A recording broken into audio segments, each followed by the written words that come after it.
welcome to Yes. Crusher Humbo, where we are crushing the conversation one episode at a time.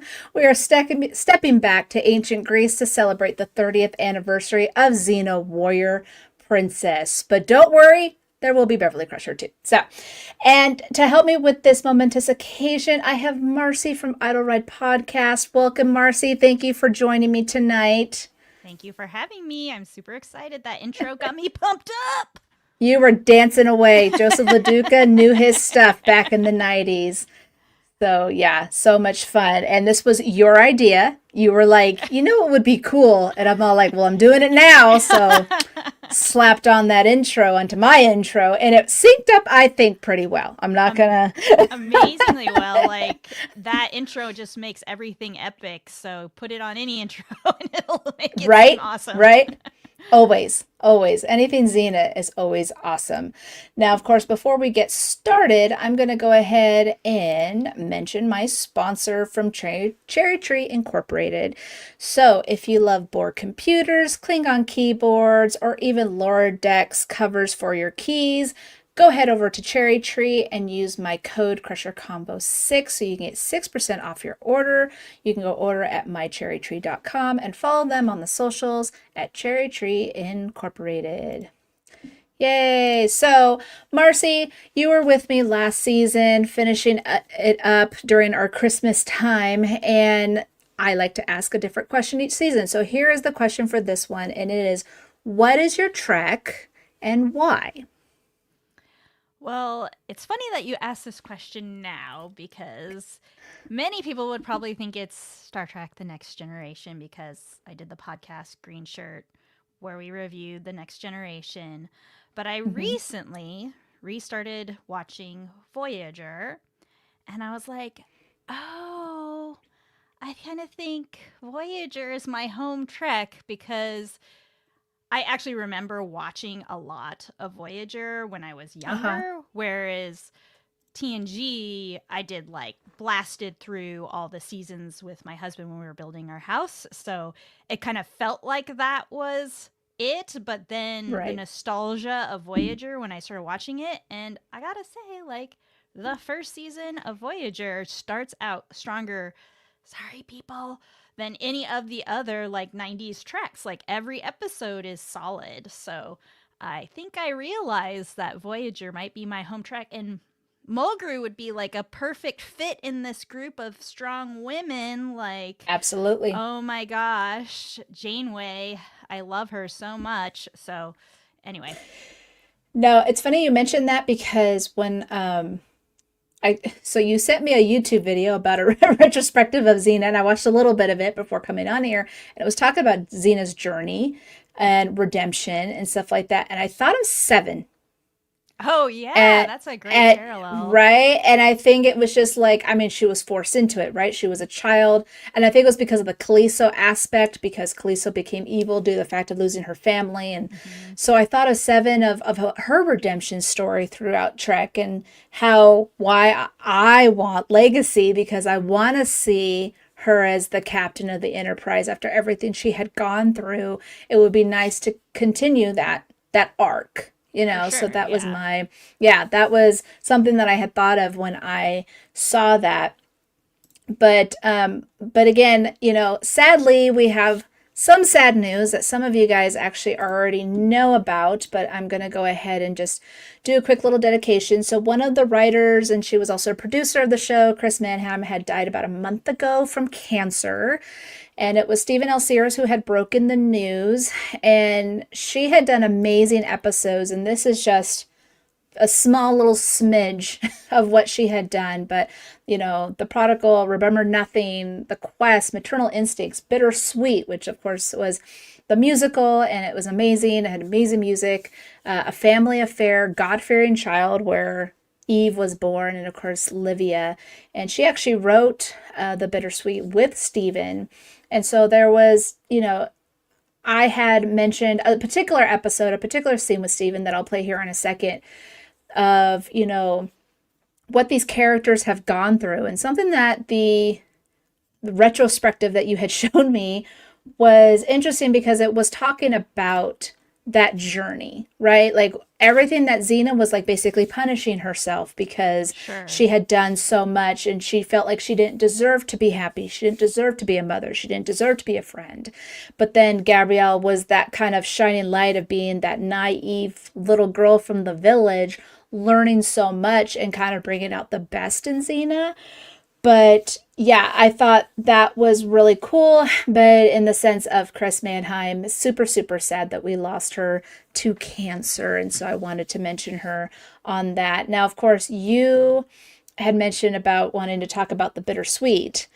And so I kind of wanted to bring that up just real fast because the bittersweet, especially in the 90s, and I don't know if there was really any other shows that decided to do a musical, but what was fun about this is that the music was very well done. Like the songs represented different aspects of what they were going through. It was silly, but then it was gut wrenching, right? And of course, at the end, it was Solon who didn't want them to lose each other, which was Xena's son.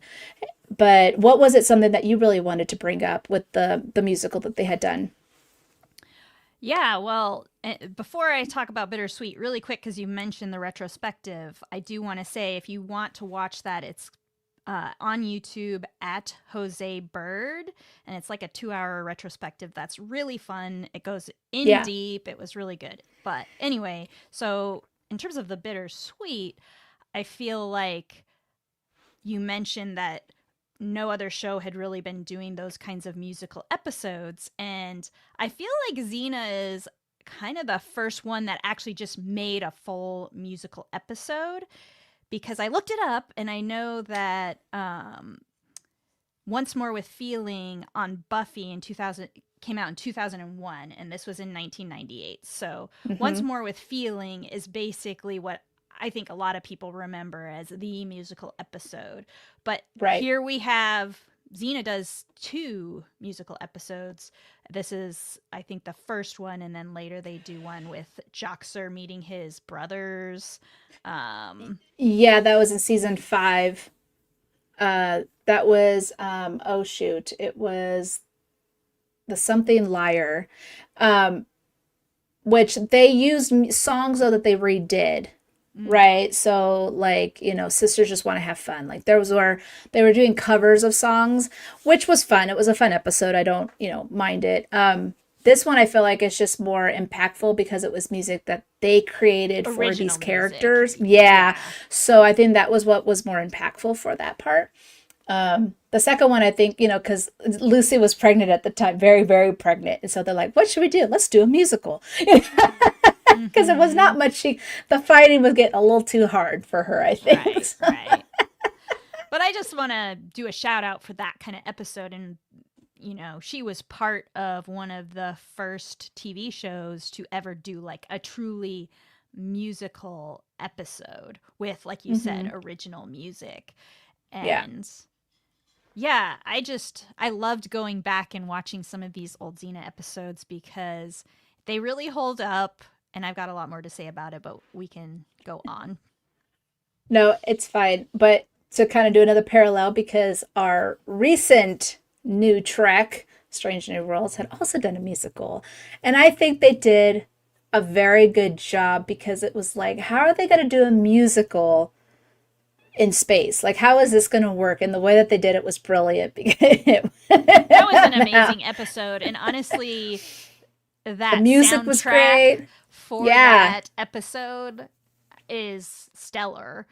It's just Yeah. like any musical on Broadway, basically, but it got brought Right. to the screen in a Star Trek episode. It was so, so good. And I even liked, the pseudoscience that they made up to talk about why it's happening. Because sometimes Right. that's really dumb, but I loved Yeah. how they did that. I mean, we've heard some crazy pseudoscience type stuff anyway. So this one, to me, made more sense than probably anything else that I've heard. Like this made more science than what I happened in mean, Genesis with the yeah, with the virus of going backwards, right? you It was cannot hilarious. do anything better than Klingon K-pop dancing. I mean, that was like it blew my mind. I was like, this episode has gone above and beyond what they needed to do. It was so Right, funny. right. I loved it. I loved it so, so much. And yeah, just like even going back, I mean, in this aspect of Xena's musical, that this is all fantasy, right? I mean, and they went through so much of different aspects of fantasy throughout the series. So it made sense. And Yeah. hello to Dave, who is in the chat. Hey, hey, happy Friday. Thank you for stopping by and listening to us gush about not only Beverly and Star Trek, but Xena. Yeah, so let me look at my notes here. Okay, so let's go ahead and get started. So I would mention this to Stephen. I had just happened to do an interview with Stephen a couple of months ago, and this is an episode that he had done. This was one of my favorite scenes I had ever, and I still carry it with me to this day, and it was from Dreamworker. See how calm the surface of the water is? That was me once. And then...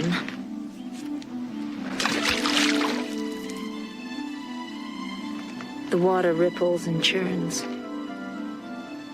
That's what I became. But if we sit here long enough, we'll go back to being still again. We'll go back to being calm. But the stone's still under there. It's now part of the lake. It might look as it did before, but it's forever changed. I was like 10 years old when this episode came out, and I remember as I got older rewatching the episodes, I took to heart on what the scene meant, because it's like whatever you go through in life, it's a part of you no matter what. And I always took that with me. Like, as much as it could be a good thing or a bad thing, that shapes you into who you are. And so I told that to Steven, and this was his part of his response to this scene. So I love what you said about how you created these with the characters and the stories, and putting them through these obstacles that we could understand. Yeah, it's Right. again, it's identifiability, but recognizing. I At the last convention, there was a conversation that came up about one of the characters that I had created for the series, and then the whole question about how I create the characters. And I've actually lectured on this. I've said if you pick your best friend, the person you know everything about, odds are you probably only knew 20% of who they are, because there's an 80% that's under the surface. But without that 80%, that 20% couldn't exist. So whenever I create my characters, I always remind myself that what I'm showing of this character is built on that 80% that I either have to actually technically figure out myself or emotionally feel myself. So was there anything in Xena that kind of stood out for you that you kind of hold dear, that really just like you could see yourself in, or just understand it in a way that like I wouldn't be able to? You know what I mean? That's a really good question. So, Sorry I for the mean, therapy question. I I mean, I charge by think the hour. that's a really good moment to show like Xena's journey, which is that even if you do terrible things, there's redemption left for you. And that's always been a hard thing for me to struggle with, because I'm a kind of you're a liar, you're not a liar, kind of a black and white type of person, and it's taken a long time for me to like recognize the gray.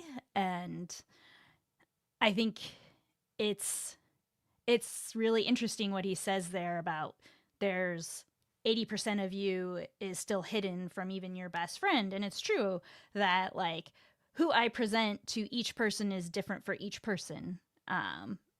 And because so and so might not like Star Trek, so I'm not going to talk about Star Trek with them, or Right. so they Right. don't like, half the people I know don't even know I do a podcast, because I'm like, they don't care about podcasts.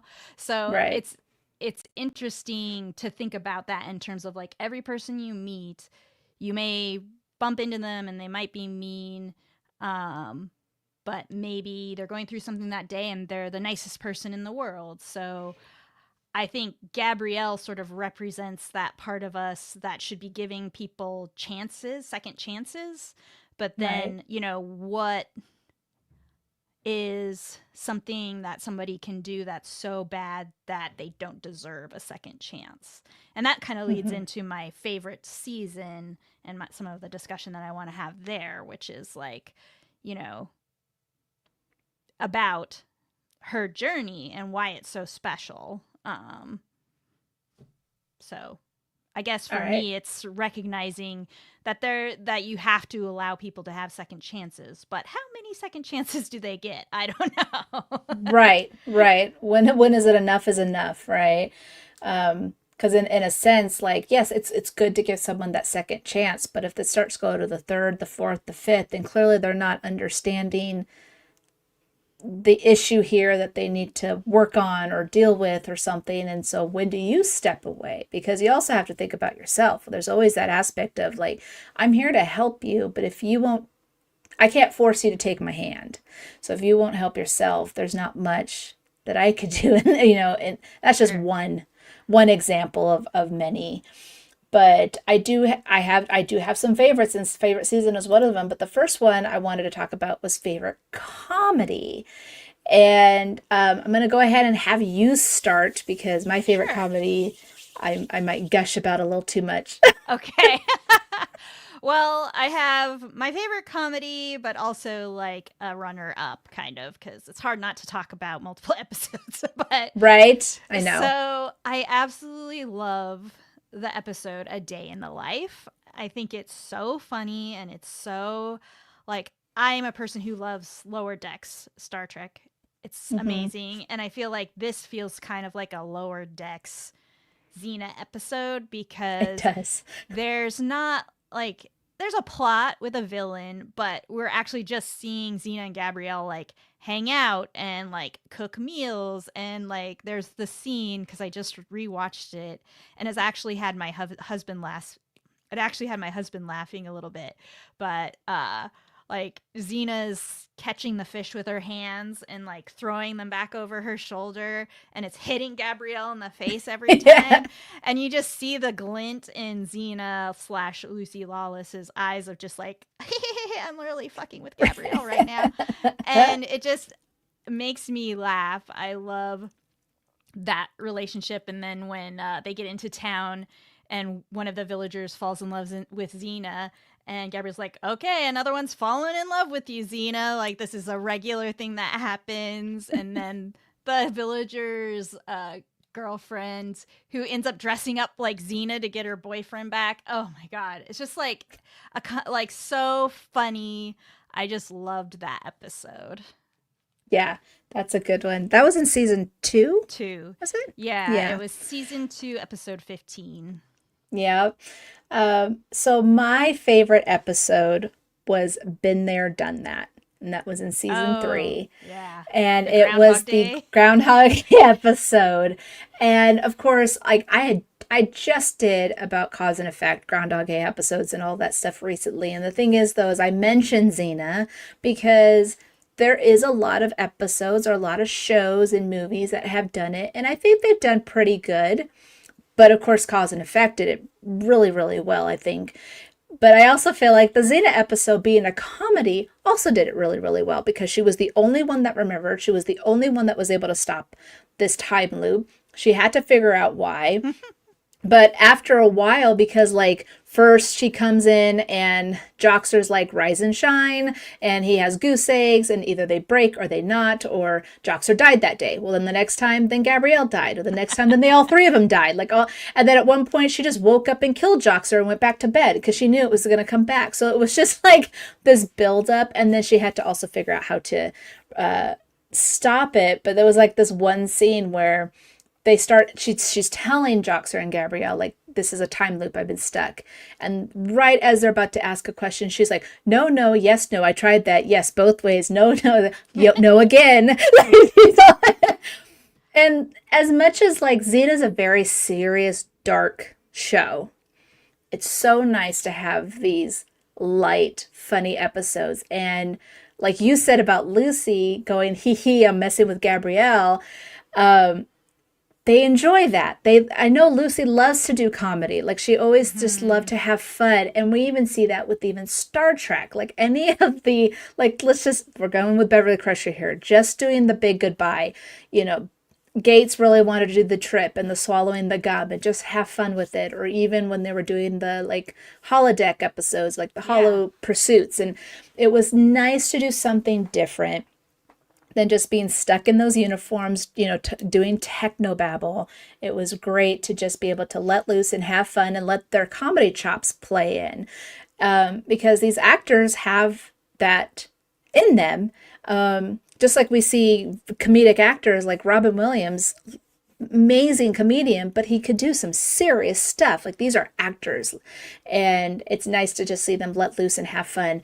But Been There, Done That was just one of those episodes where I could just watch over and over and over again. I do feel like comedians, you kind of have to be a little dark to be funny, and so they tend to also be able to do drama really well.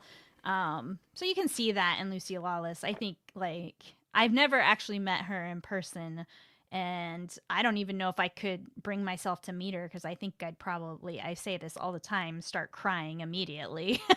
I have a confession. So when my very first Xena convention was I was 15. And of course, I didn't have the money to be able to like do a meet and greet with Lucy and Renee, but I could see them on stage. They had done a panel. And back then with Creation, it was like you bought one ticket, and then you could go to any panel. They didn't have no tiers. It was all this crazy stuff. And then you would just buy a photo and then you can go get signed. Like there was all this different stuff. She came on stage. I'm like row 56. Okay, I'm like in the back. She comes out on stage and I cry like a Justin Bieber fan. Or if we want to go old folks, Beatles. Okay, yeah. I was sobbing, even though she was 56 rows ahead of me. So I get it. Yeah. And that was just because Xena meant so much to me. It was so nice to just see her in person. But no, I feel you. If you didn't cry, I would be ashamed. Yeah. Be like, what's wrong with you, Marcy? It's exactly like, at least I didn't cry when I met Gates McFadden, but I said, I love you, and then I ran away. What was the thing with Marina? What happened with you and Marina? Oh my gosh. Like, so that whole situation was hilarious because I could tell, because, you know, there's sweaty guys and the girls, like Marina and Gates were obviously like, we're going to be around the girl because you don't want to be next to these sweaty boys, because it was green shirt taking the photo. And so then she accidentally grazed my boob and she's like, oh, sorry, I didn't mean to. And she's like, I'm like, you could touch my boob any day. I was like, God damn it, Marcy, shut up. And then like I had this like whole speech I was gonna say to Gates McFadden, and then like I looked her in the eyes and I couldn't come up with any of the words except I love you, and then I turned beet red and like ran away. Yeah, but like Marina just sort of took over, and because the boys didn't know where to stand, and Marina's like, no, I got this. She's like, you stand there, you stand there, you stand there, and then we're gonna stand here, we're gonna take the picture, you know. And I was like, that's awesome. That's Marina. Yeah. So I have my cousin in the chat. Hello to my cousin there.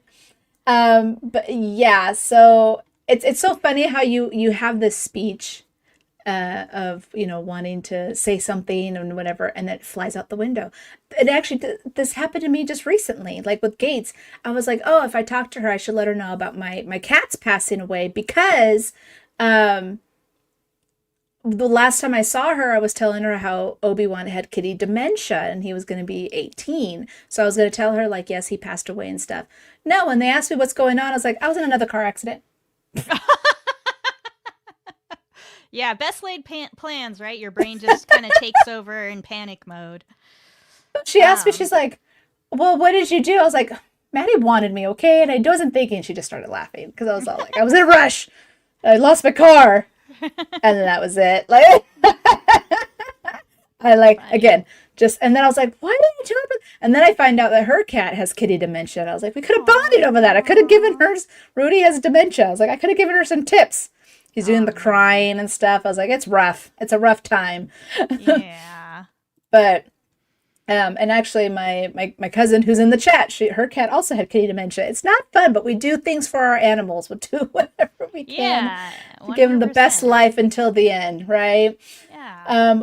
So this goes into perfect little talk about our favorite episodes, but our favorite season, and mine just happened to be season 3, which Been There Done That was in. And season 3 though just had amazing episodes. It had the Furies, it had Maternal Instincts, and The Bittersweet, which is the musical. It actually had one of my favorite episodes, 2 of them actually, One Against an Army and Tsunami, which these were pretty much bottle episodes. Tsunami was definitely a bottle episode because they were trapped upside down in the ship with Autolycus.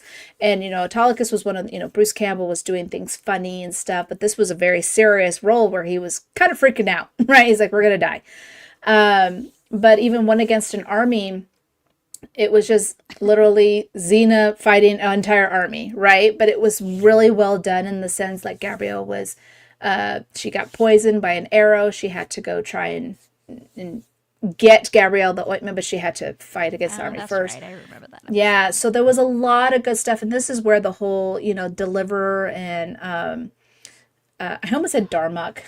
Hope. It's not Darmok, but it's close, okay? Yeah. But yes, that's where we get Hope.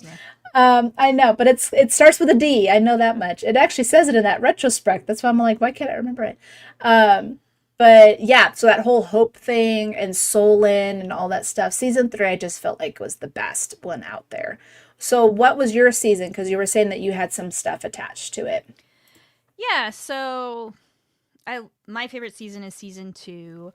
I feel like they're still kind of in doing some of these just single episode romps, which is fun for me. And then they introduce who I think is the best villain of Xena, Callisto. She's initially introduced in the finale of season 1, but it has a lot of episodes in season 2. And part of why I really like Callisto, I watched the first episode, or the last episode of the first season is called Callisto. And I watched that episode. And I was like, oh my God, if there's any Avatar The Last Airbender, the cartoon fans out there, I was like, she is exactly like, they must have looked at Callisto and been like, we're going to make Azula Callisto because they sound alike. Their brand of crazy is the same. It's like smart and freaky and like sadistic, but it comes from like a place of Xena's past coming to haunt her, which I feel like it's true. Xena just kind of got away with murdering lots and lots and lots of people and then going on her redemption journey. And I like that Callisto is somebody that's really challenging her to like revisit and say, actually, I haven't actually went to trial or been punished for the things that I've done.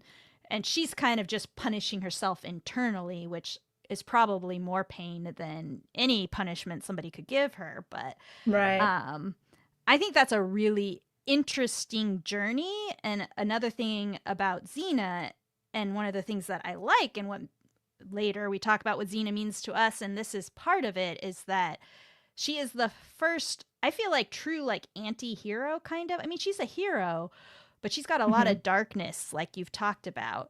And in that era of television, you couldn't even get a man that's going to be an anti-hero. Like, they didn't like that type of hero.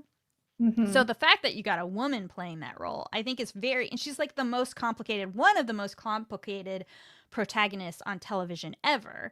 And I also, sorry, I'm going to talk a lot here, but also feel like there's a connection. I'm reviewing The Last of Us on my podcast, Idle Ride. It's like Joel and Ellie are like Xena and Gabrielle. And I feel like Joel, despite redeeming himself to a degree, because he starts out a kind of bad guy. There are moments where Xena, like when she goes back to the Chinese play, like, I don't, Chin, I think is what they call it. Uh-huh. And she's trying to, With Lao Ma and all that. with Lao Ma, like she's trying to fix whatever happened there. And the Lao Ma's son is there. And Gabrielle thinks she leaves him alive, but she doesn't. She kills him with a dagger. Right. So there's moments where Xena will always be Xena. She'll always have that warlord part inside of her, and those choices she's going to make to protect her children or, you know, Gabrielle, that are brutal methods. And so she's never going to be able to get to that point that Gabrielle is at, where when she murders someone, Gabrielle literally has a crisis of faith. Right. So, yeah. Yeah, no, she doesn't. That was in season 3.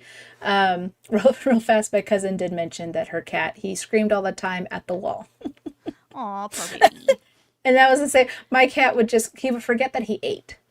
So I would feed him, and then he would start crying like, feed me. And it's like, you literally just ate, because he forgot. And it was just, it was a lot. Did it sound What we do for our babies. Did it sound anything like Callisto's war scream? Like, oh my gosh. It kind of did. Her war cry is like creepy as F. It's such a She's psychotic. Yes. Yeah, she I was love that. It kind of did, because it was very loud. And they just didn't know what was going on. I'm kind of glad, though, that you mentioned with, Xena being the anti-hero. And it's just because one thing that I took away from Xena is that she was basically her worst enemy, right? Nothing was ever good enough for her. And no matter how much Gabrielle always tried to be like that guiding light for her, to be like, hey, there is good in you, like show that more. I don't think Xena felt she deserved it, right? Like she didn't feel like she deserved to even have the good. She didn't even feel like she deserved Gabrielle's love and friendship. Like, you know what I mean? Like, she just was like, I don't deserve any of this. And thank you for mentioning Callisto, because favorite character, that's mine. Besides Xena and Gabrielle, obviously, but the way that Callisto was written was very, very well done, in the sense that she is the reminder of what Xena did. Okay? She was, and Callisto even said it. She's like, you created me, right? And, Hudson had mentioned that she had no one to guide her at this point. She was a little girl. Her entire family was slaughtered. Her entire village was burned down. She was alone. So who did she have? Her fixation was Xena. That was it. Sure. And it kind of reminded me of the Damon Bach for Picard, where his son was killed, even though his son made a stupid move by attacking the Stargazer. Damon Bach, for years, his fixation was Picard to have this revenge, which is very un-Ferengi-like, right? But he was so upset that he was willing to do anything, even lie and cheat and do whatever he could to get back at Picard for something that he was taken away from. And to remind him of like, well, you did this and you didn't, we've questioned about some certain things that Trek has done, and we're like, wow, they should have gotten in trouble, but they didn't. Like when he was Locutus aboard, he killed it was like Sure. 11,000 people, and yet he was still captain the next morning, but for Picard, I mean, they reinstated him really quick, but Picard kept, right? He had that PTSD. He kept that, like, I don't deserve it. And that's what we saw in Family when he broke down to his brother Robert. So that's always an interesting thing to see, where this character is going to do everything she can, like you said, to protect her friends, to protect her family, to protect those she's close to who mean a lot to her, because Lao Ma was someone very important to her. Well, like her beginning journey. Exactly. She becomes a warlord to protect her village, and then she gets a taste for blood and then just keeps going. And they kill her brother, and like her backstory starts from a place of protecting others, but then it Right. becomes something else. And so I guess Exactly. it's a warning, I guess, to like your feelings of protection can become like what a mob family, like they're all about family and protection, right? No, Right. I'm joking, but it's kind of the truth. Like they Yeah. hold on to you with those ideas of like we're a family, we protect each other, and then if you extend that to your warriors and your warlord band, you know, like so I think it makes sense that her journey to being good comes from kind of that same place, but is also what leads her to do bad things again. Yeah. Yeah, absolutely. Because even with in season 3, like you said, she lied to Gabrielle by killing the son. That same season, though, Gabrielle lied to her, saying she killed Hope when she did it, and it came with consequences. And Well, there's a lot of lying there, but I want to get back to Callisto really quick mhm, because why she's such a good character is because it shows you what trauma can do. They don't explicitly say this, but there's a moment in the end of Callisto where she's like holding onto a rope and she starts falling. She should have been able to live from that, but they imply that Xena saves her life. mhm, It appears to me that Callisto is just trying to kill herself. And right. when she finally actually dies from like at I think it's the end of the 5th season or something from the god killing blade or something. Mhm, Hudson talks about how actually she felt like that was like a release for Callisto, that it was yeah. a good thing. I think Callisto, her constant attacks of Xena is almost like just kill me. Kill me so I can die and be with my family. Like that was Mhm. kind of like I felt like she was on like a suicide mission kind of, and Oh, she, yeah. you know, such a complicated character and really fun to watch. No, Hudson did an amazing job, and it was just because, not only did Callisto, because she did die, and then she switched bodies with Xena, and there was all this stuff going, but then she became a god, and then it was like now she's immortal with this tremendous amount of pain, Sure, yeah. where she now nothing can kill her, nothing can touch her, and that is where I think she was like, just kill me now, end my suffering, because that's all it ever Right. was for her. It was her For suffering. sure. What is your favorite character, though? Well, it might have to be Joxer the mighty roams through the countryside. He never needs a place to hide. With Gabby as his sidekick, fighting with her little stick, righting wrongs and singing songs, being mighty all day Mighty all day long. long. He's Joxer. He's Joxer the mighty. Mighty. Oh Good my old Ted gosh. Raimi. He was so fun.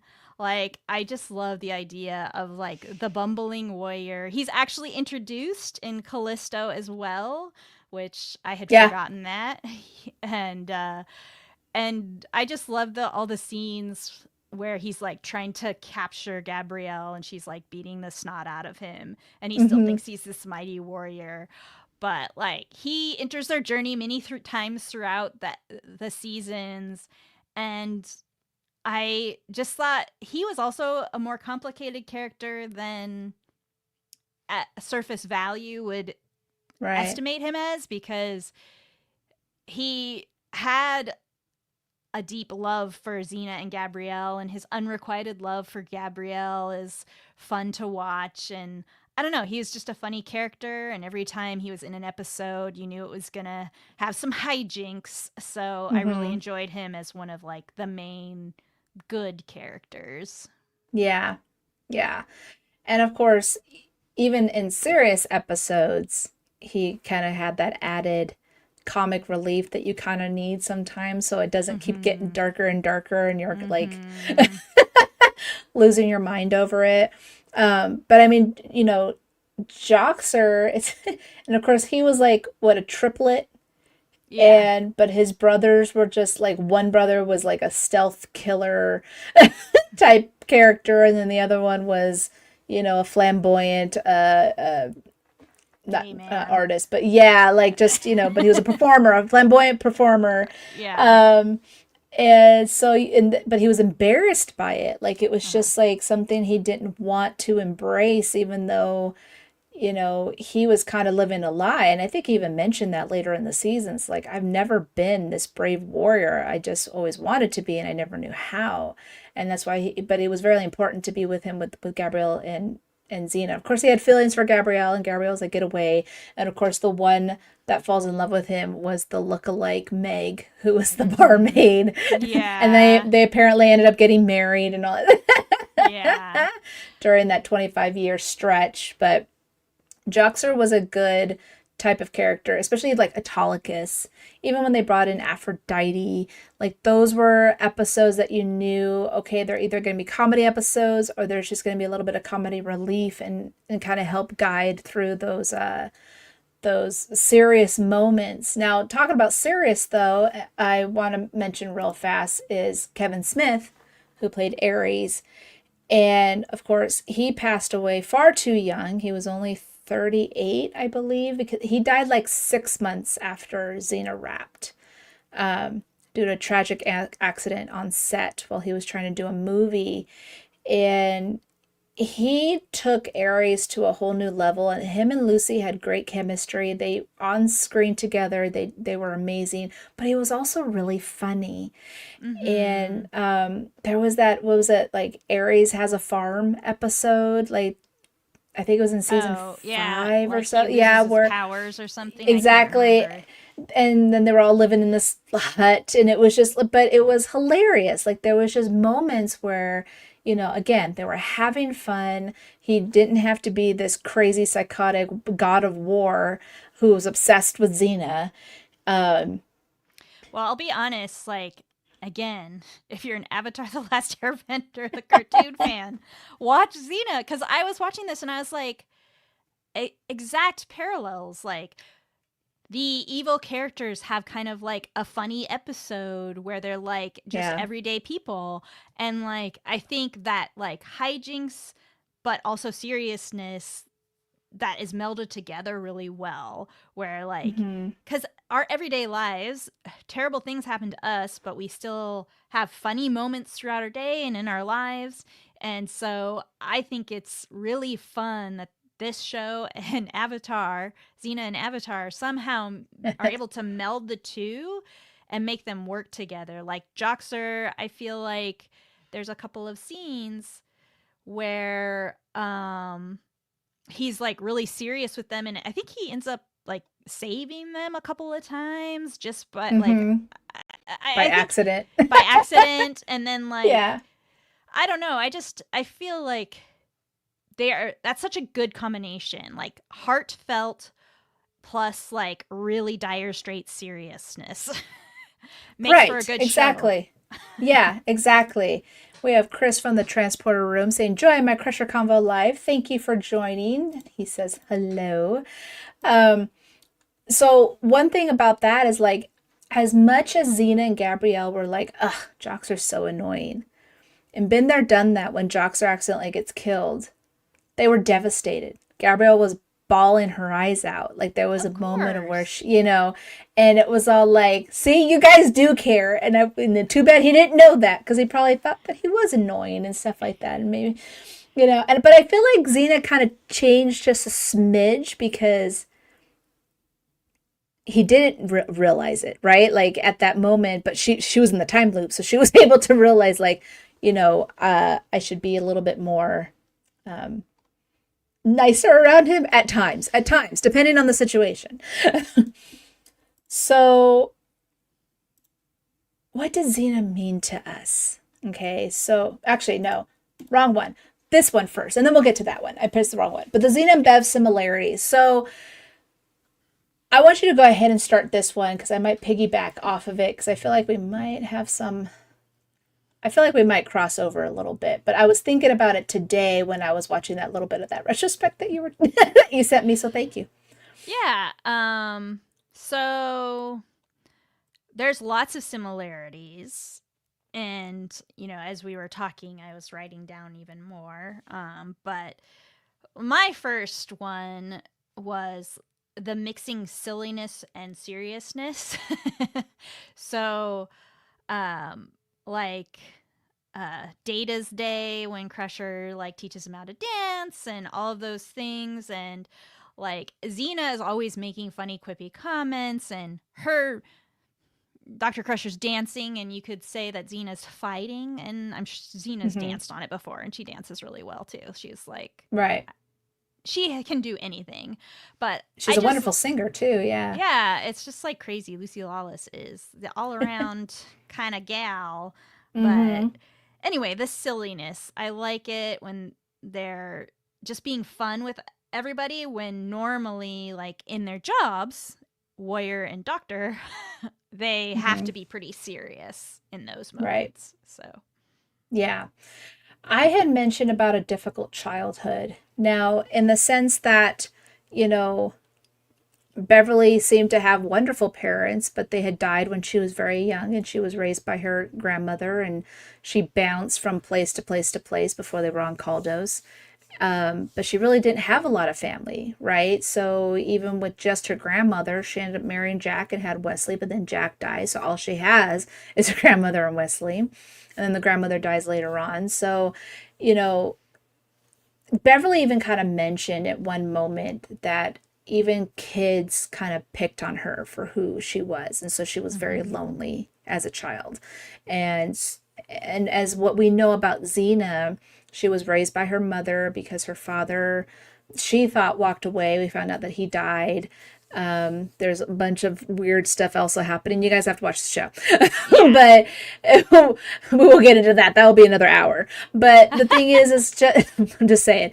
But the thing is that she felt abandoned, you know, that her brother had died, which kind of set her on that path of, you know, killing and things like that. And it's amazing how what these women went through as children, they either took with it and ran with it, or they wanted to shield themselves with it, because she didn't want to talk about her father. She didn't want to feel that abandonment. She went off the rails by becoming this warlord and pillaging and things like that. Well, you know, Beverly kind of did the opposite. She wanted to honor her family. So I liked that kind of parallel. But the one other thing that I wanted to mention, and what I mean about strong-willed mothers, and this is why I'm naming it the battle-hearted mothers, they loved their children. They would do anything for their children.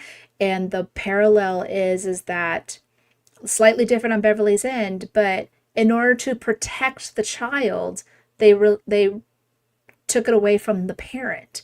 In Xena's way, she gave up her son to protect him, because she's like, there's going to be a target on his back because he's my son.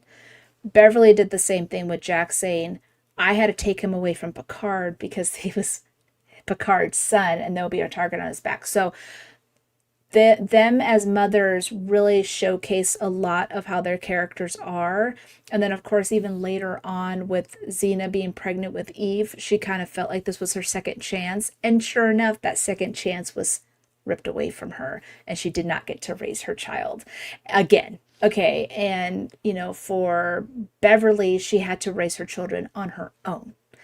And as much as she did everything for her children, that is also very hard to be a single mother, right? And I've been there. And so, but again, they did everything for their children as much as they can. And even though Eve/Livia, back to Eve again, she was like 25 years old by the time that she came back in Xena's life, she still needed her mom. There was moments that Adrian had played where she looked like that child, like, Mommy, I need you, right? And it was just because she had gone through so much, and Xena had to be there and help her through that darkness that she had, because she was also part Callisto. Again, you guys gotta watch the show.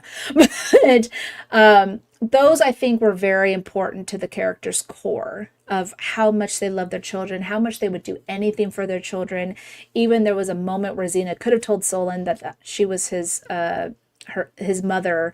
She didn't, because she didn't want to take away, I guess she felt like she didn't have the right to. She's like, I wasn't with him for the last 10, 11 years. I don't have the right to be like, well, I'm your mom now. Let's go have fun. Because she still is a target. You know, you mention Xena and people start screaming and freaking out because they don't know that she had changed. So I liked that similarity in a lot of sense. But they're also just badass women, right? They're just badass women overall, no matter what you know, with Xena can go against Gabrielle if she didn't agree, or an army, okay, or a dictator or whoever to save the little person, you know, or to save a village who couldn't defend themselves. Beverly will go against Picard if she felt like it was against her ethics. And so there was a lot of similarity in these women. And I think that's why they were such huge role models at the time, because this was back in the 80s and 90s.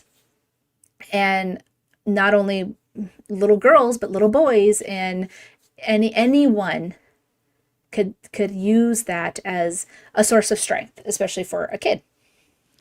So Yeah. I mean, I think it looks like in the comments, Dave Gregory was saying loyal and also fierce.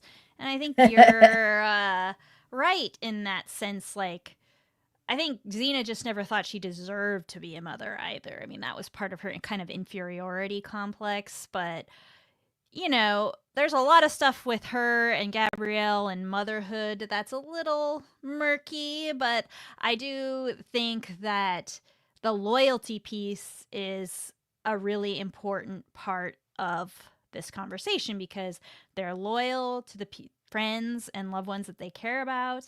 And as a mother, Beverly actually got to raise her children, so it makes sense that she would have this really deep connection with her children.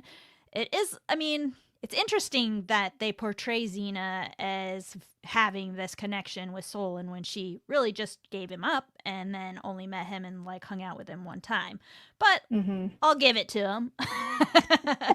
And I'll allow it. yeah, well, because then she's like, I was like, look, she's trying to get Gabrielle to kill her daughter Hope. It's a baby.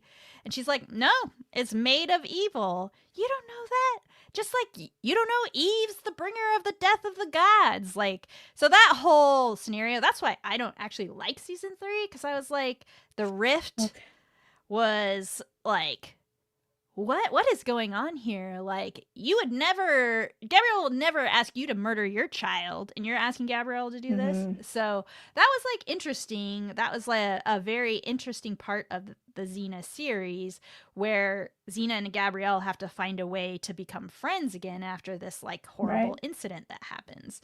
And yeah, so, but I do agree that the strong female characters in the 90s, like Xena and Crusher, like really represent smart, sexy, like strong. I don't know, there's just like so many adjectives you could give these women. And it's really hard to like find somebody that measures up, like maybe Ellen Ripley, like, but these are like such amazing female characters that we've finally been given. It's been so like, you haven't seen any characters like this. Like when I started, well, I was a teenager when I started watching Xena, and it was just, oh, like, whoa, she's like in control of her sexuality. Like, she's using her sexuality to do these things and help, you know, master these men in a way that's her own, of her own volition. It's not being taken from her.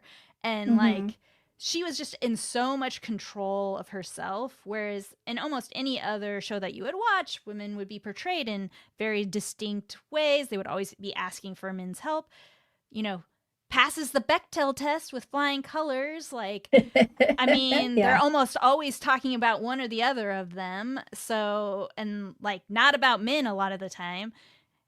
I just really feel like both of these characters represent role models, like you said, for women from our time, because they're the first of their kind of female heroes. Yeah, exactly. I had to Google it because it was bugging me. It's Dayhawk. So this is why I got confused, because Dayhawk and Darmok sound very much alike. Okay, so there's an R in one and not the other. Exactly. So whoopsie on my part. But so this actually leads me to the question of, what does Xena mean to us? Now, this is where I might get a little long, so I'll try and make it as quickly as possible. When Xena came out, I was 10. When it finished, I was 16. That was a very tough time in my life with my family. I have a wonderful family, like don't get me wrong, but there was just stuff happening at that time that was going on that like kind of royally sucked.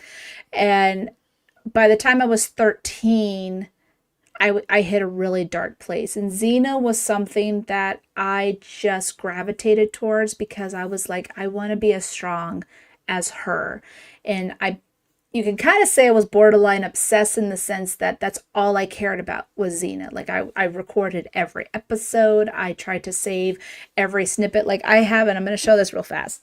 I didn't get to save everything over the last 25 years because I moved so much, but I saved something. Yeah, well, I recorded every episode too. VHS for the win. VHS, right? And I lost those VHSs, unfortunately. Aw. Actually, I brought it over here. Hang on.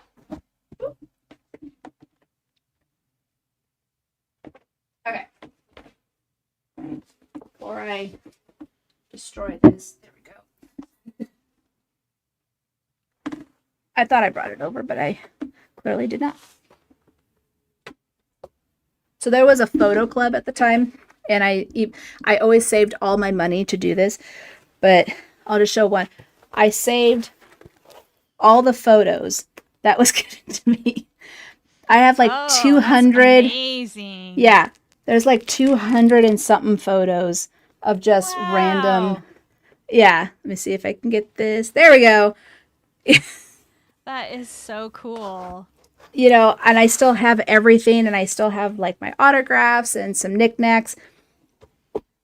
It was just one of those shows that I again felt very connected to, and I try to draw my strength from it. I even learned how to like twirl a sword or a staff.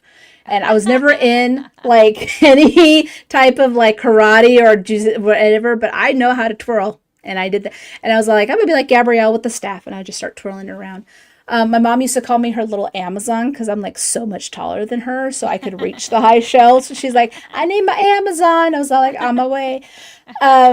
So as much it was like I said, I lived and breathed Xena at that time because I needed that strength with everything that was going on at that time. And you know, I still kind of carry that with me. Like that's why that scene is so important, because everything I went through, it shaped me. It's who I am today because of all that stuff. So, you know, with Beverly Crusher, I kind of feel like Xena was the role model I needed as a kid.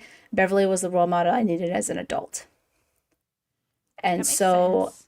Yeah, and so I kind of took that as like, okay, this is what I learned from Xena growing up, and now I'm entering the second stage of my life as I just turned 40. And so this is what I'm going to be taking away from what Beverly has gone through, you know, because like I said, I was a single mom. I'm a manager. I do a lot of things, and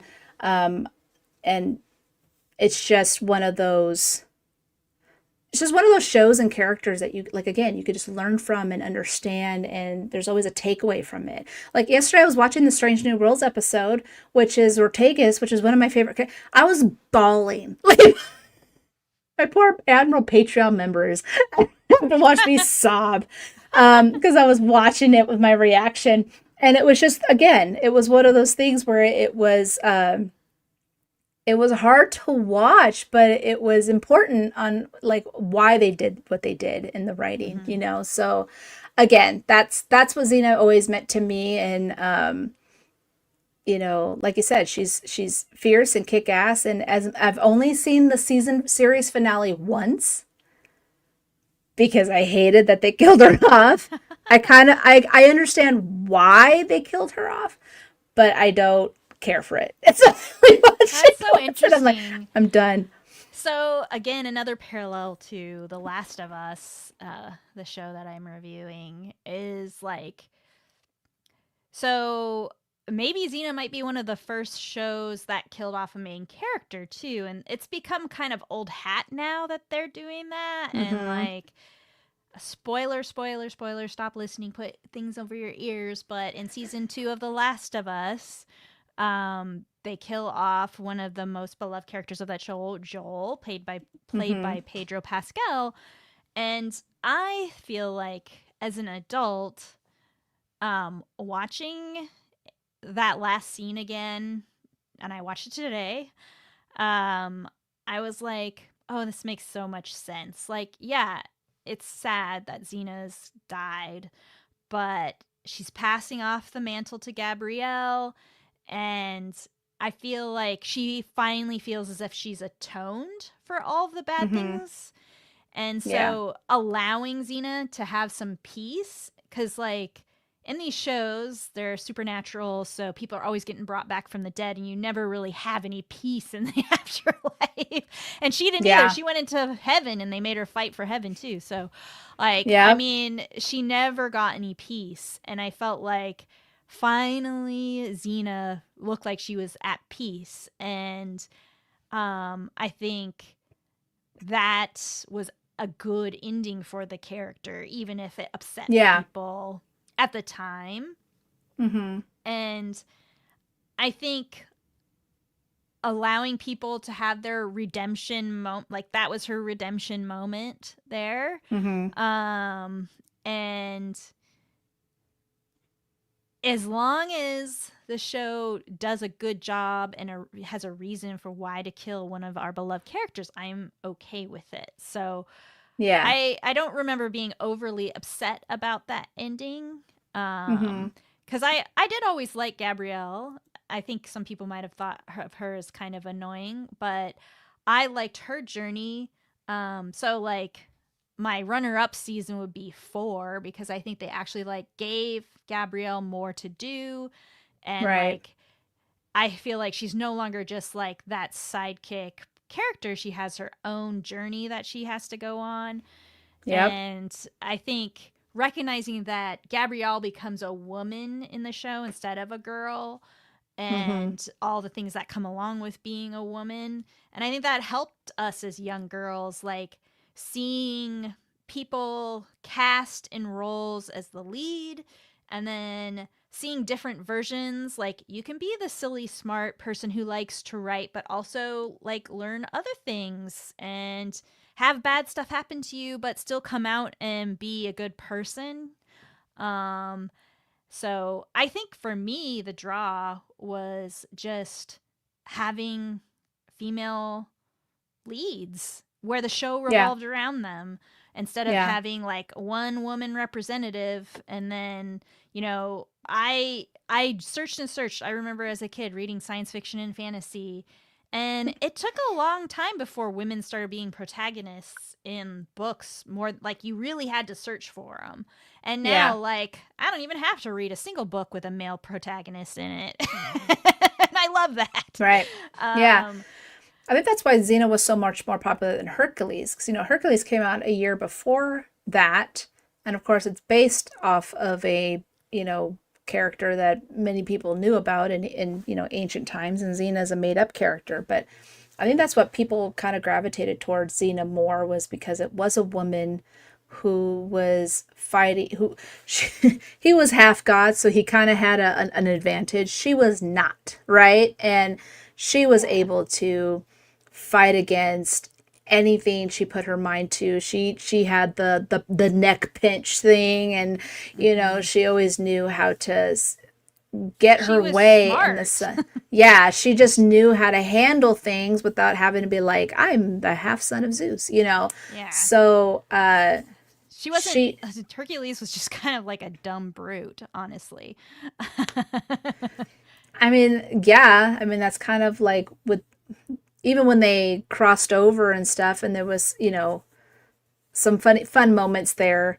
I think still Xena stole the show more than it would have been with Hercules, right? So yeah, I think that was because she's like sexy and smart. I mean, I have to be honest, like seeing a woman that's owning her sexuality like that, it's not really like she, and I think the gay community would like me to mention that she's kind of an icon for lesbians, the LGBTQIA plus people. Oh yeah. Like they're one of those first relationships. They of course didn't explicitly say that they were together, but they said I love you, I don't know how many times, had on-screen kisses. Like, I think this idea that women aren't always seeking the attention of men, like that she was just who she was, and that made her sexy, and she was, Yeah.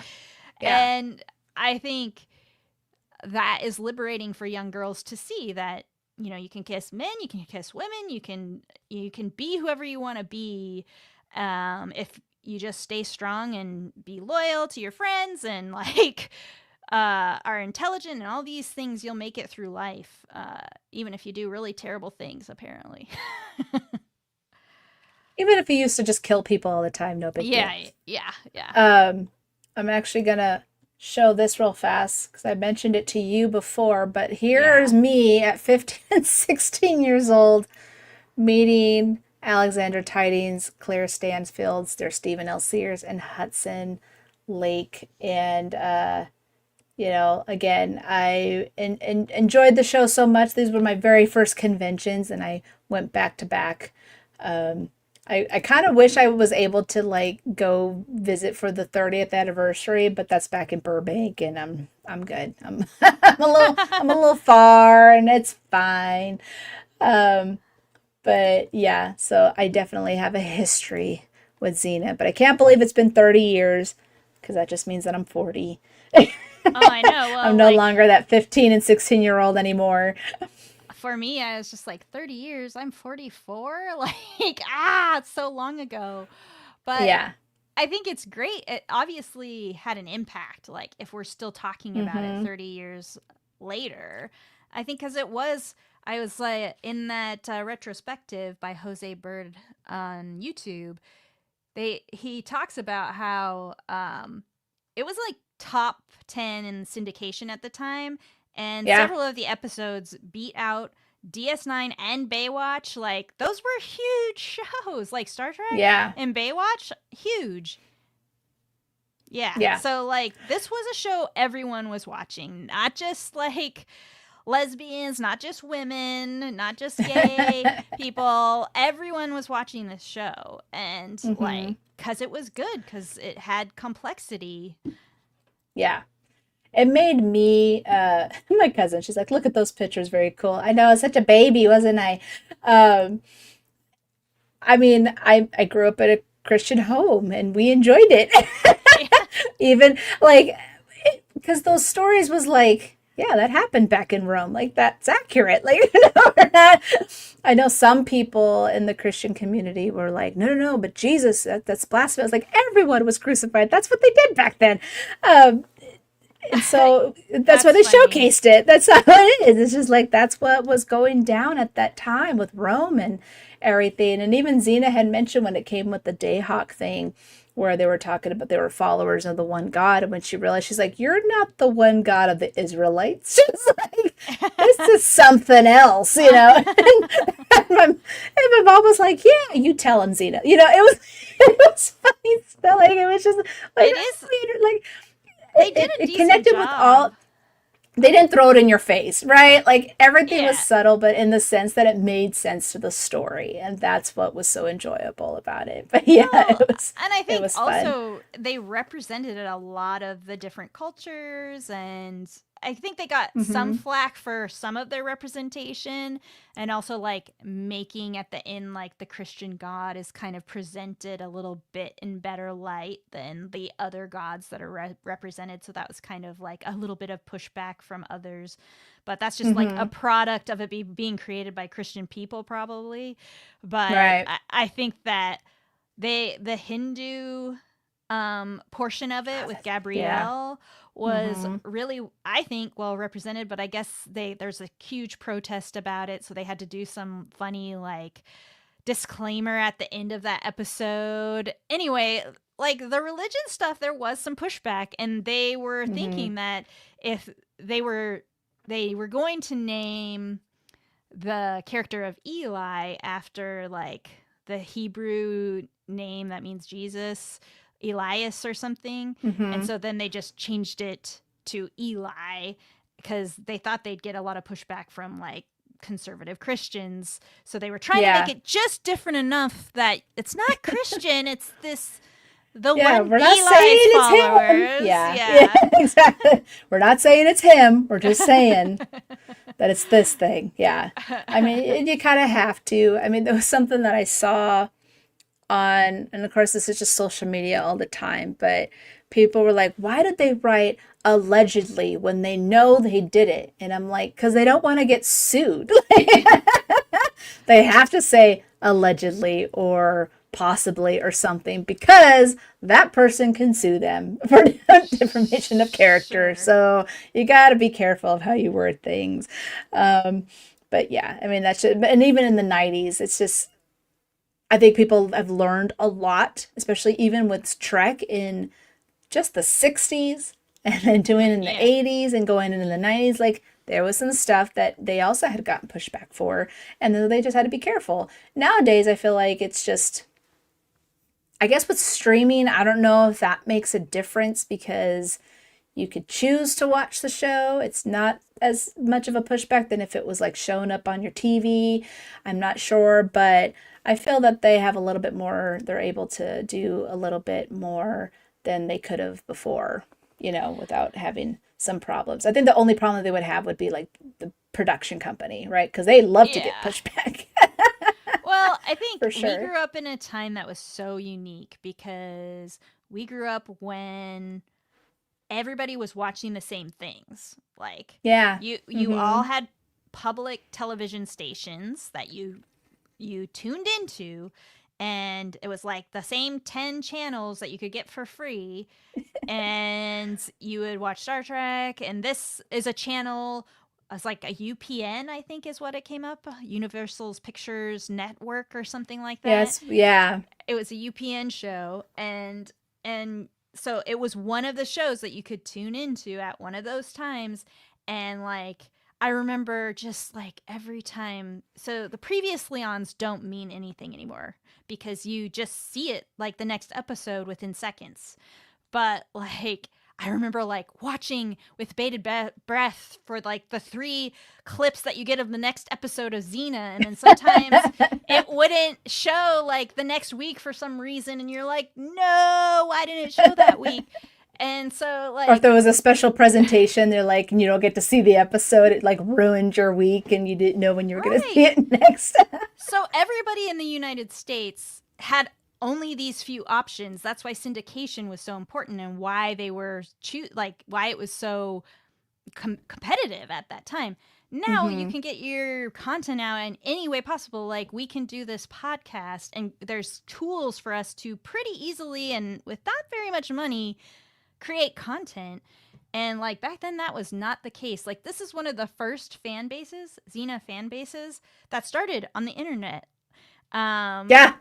So like Good old AOL, man. yeah, and like probably started on like message boards and stuff that happened. I was back there. then, forums, So it's so fun to kind of go back to this nostalgic era, but also recognize that all the things that Xena did, like people stole from later, like Buffy, like all Right. those shows, the new Star Treks, all of them. It's all a mishmash of things that came before. Like even this Yeah. new Ortegas episode of Strange New Worlds, I was like, Enemy Mine, watch it. It's the same plot. Like I think it's so interesting. Like I can't help because of how my brain works, just like see all those like, oh, that was already done. That was like, I knew what was going to happen in that Ortegas episode.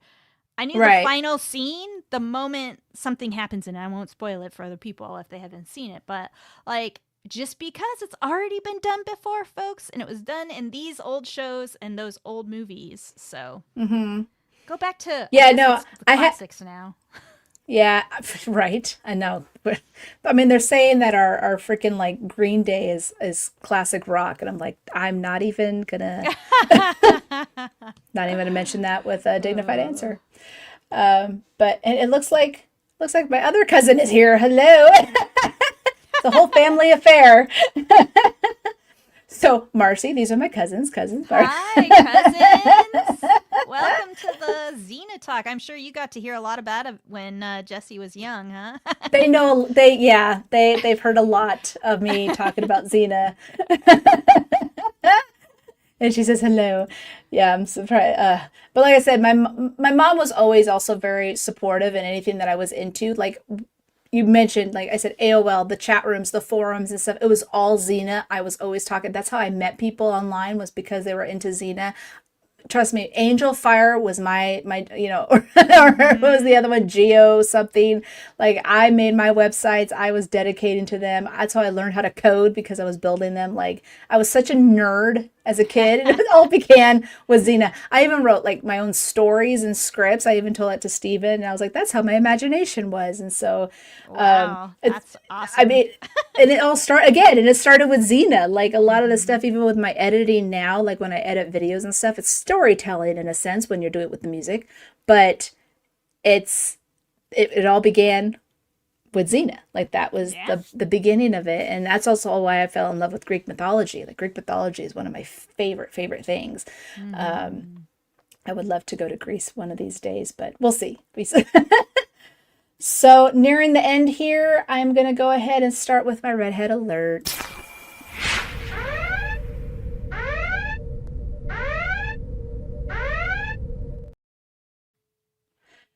All right, guys. So check out this channel on this Monday, which is Star Trek Day. I will drop a special episode while I was sitting down with Sean from Letters for Legacy to discuss the future of Trek and what is happening with the campaign. So if you guys don't know, this campaign has started after season 3 of Picard had ended, and it's basically a campaign to try and get Star Trek Legacy, which was an idea that Terry Matalas had to get greenlit. So I hope you enjoyed that episode. It was loads of fun to talk to Sean. He was my vendor neighbor in STLV, and so it was great to see him again. Also, I am doing a giveaway over here at Crusher Convo. So once I get to 1,000 followers on Instagram and 1,000 subscribers on YouTube, I will be giving away an autograph of Gates McFadden to a very special listener. And it's of this photo that I took of her in 2023 when it was the TNG reunion, and I had her sign it in this last STLV. So please spread the word and share my content to help me reach my goal. And don't forget that you can submit a penny for your thoughts by recording off crusherconvo.com a 60 to 90 second clip, or you can email me your thoughts or MP3 to crusherconvo@gmail.com, and I will announce your penny live on the air. And last but not least, at my Patreon shoutouts go to Leslie and Dave, who are my Starfleet commanders, and Engineer Mark and Chuck, who are my Admiral Patreon members. If you would like to support the podcast and enjoy exclusive extra content, like me bawling my eyes out in this last episode of Strange New Worlds, please just head over to patreon.com/crusherconvo, and you can sign up for as low as $3 a month. And now I'm going to spin the sick bay spinner to see what my next episode is going to be.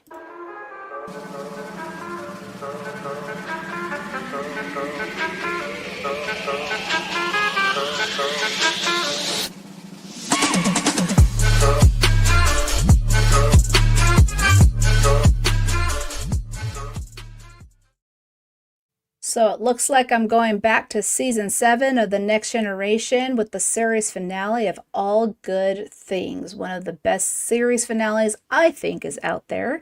Definitely, I feel like it's better than Xena, as I mentioned before, but that's fine.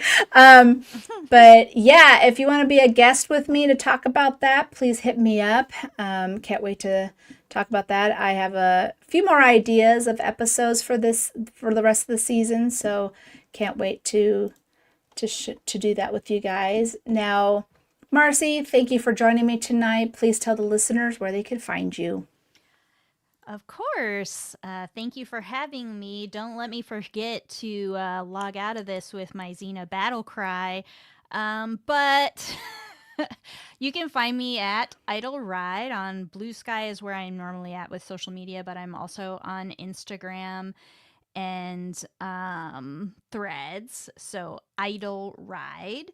And we're talking about The Last of Us season 2 right now on my podcast. And I just started back into putting up my episodes for that. And I'm joined by my co-host Paul, and I have other podcasters and friends coming on to chat about it too. So then we'll be getting back to reviewing Silo from Apple Plus. So yeah, that's what I'm up to.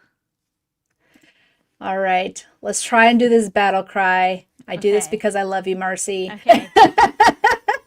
Do we want to do each one separately or? I'm going to have you start. Okay. Guys. Okay, I'm ready. I'm ready. You got this. I'm riding into battle. Is that it?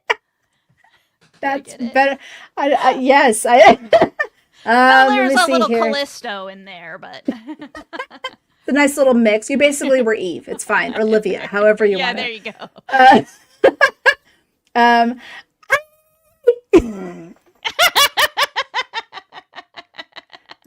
Hey, I did my best. Yeah. Anyways, guys, battle on. Talk to you later. Bye.